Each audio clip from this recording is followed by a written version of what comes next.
বন্ধুরা আসসালামু আলাইকুম, ড্রিম কিচেনে স্বাগতম। আজকে আমি বানাবো আলুর সমোসা। তো সমোসা বানাতে হলে আলুটা প্রথমে সেদ্ধ দিতে হবে। তা আলুটা একটু ছোটো করে পিস করেছি যাতে তাড়াতাড়ি সেদ্ধ হয়, কারণ ছোটো পিস করে আলুটা দিয়ে দিছি সেদ্ধ হয়ে। এখন ঢেকে দেব, ঢেকে দিয়ে সেদ্ধ হতে থাক।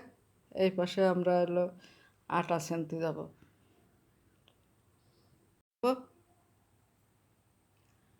এখন আটা সানবো, 2 কাপ আটা নেব। 2 কাপ আটা নিয়ে প্রথমে দিয়ে দেবো লবণ, স্বাদ মতো লবণ দিয়ে, তারপরে দিয়ে দেবো একটু 1 চামচ চিনি, 1 চামচ চিনি দিয়ে দেবো।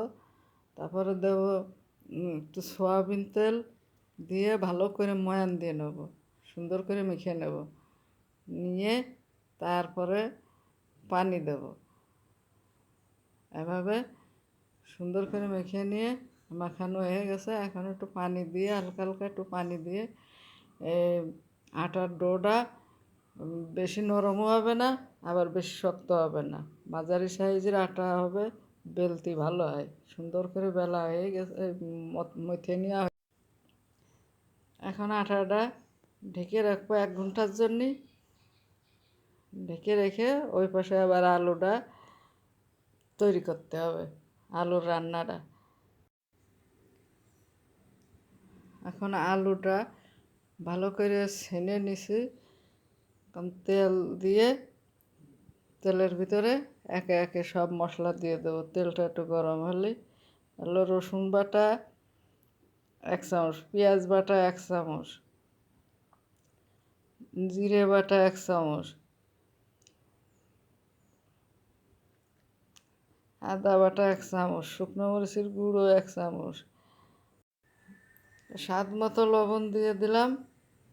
3টে আলুতে হালকা হালকা মশলাই হবে, বেশি মশলা হবে না। বেশি মশলা দিলে আবার স্বাদ নষ্ট হয়ে যায়, এই কারণে হালকা হালকা মশলা দিতে হবে। 1 চামচ করে সব দিছি। মশলাটা এখন ভাজা হয়ে গেল। এখন দিয়ে দেবো সেই ছেনে রাখিছিলাম আগের থেকে আলুটা, সে আলুর ছানাটা এখন দিয়ে দেবো।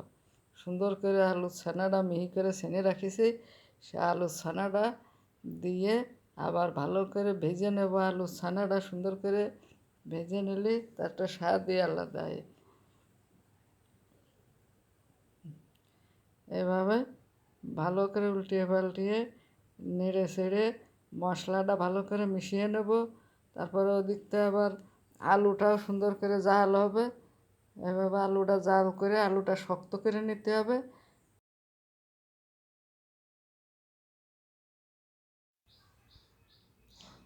এবার রুটিগুলো সুন্দর করে বেলে নেব। বেলে নিয়ে আলু দিয়ে ওর পরে তারপরে কেটে নেব রুটিটা। এইভাবে রুটিটা বলা হয়ে গেছে। এখন আলুটা এরপর সুন্দর করে দিয়ে দেবো। দিলেই রুটিটা শক্ত হয়ে যায়, কাটতেও ভালো হয়।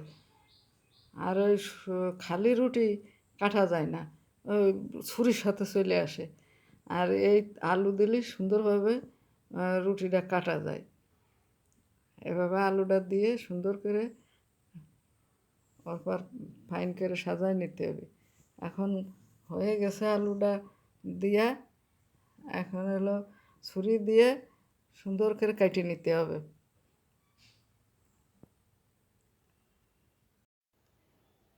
এভাবে ছুরি দিয়ে ঠিক মাঝখানতে কেটে নিতে হবে সুন্দর করে।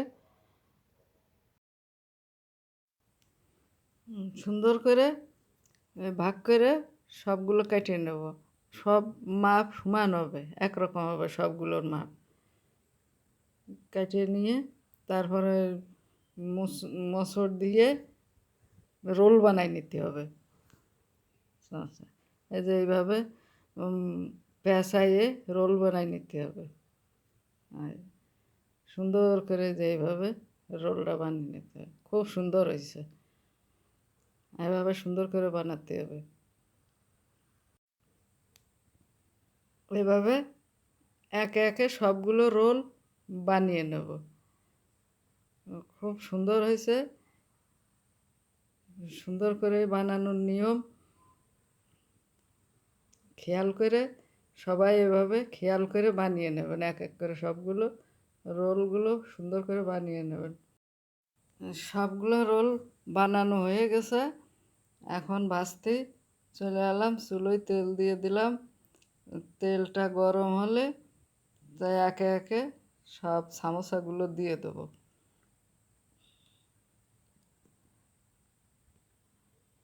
সবগুলো একে একে দিয়ে দেবো। হালকা হিটে ভাজতে হয়, লো হিটে। হাই হিটে ভাজলে এগুলো পুড়ে যাবে, আর পুড়ে গেলে দেখতে ভালো লাগবে না।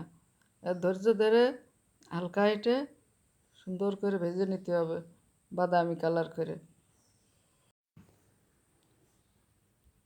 সব এগুলো ভাজা হয়ে গেছে, বাদামি রং হয়ে গেছে। এখন সবগুলো একে একে উঠিয়ে নেব, মুসমুসে করে সুন্দর করে ভাজেছে।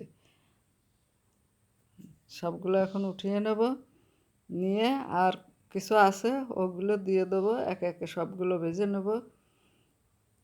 এভাবে আপনারাও বাসায় ট্রাই করে দেখবেন। বিকালের নাস্তা সবার জন্য ভালো, সহজ একটা রেসিপি।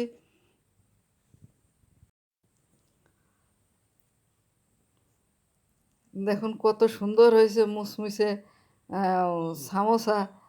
একটা ভেঙে আপনাদের দেখাচ্ছি। সস দিয়ে খেতে হবে, টমেটো সস, নিজেদের বানানো।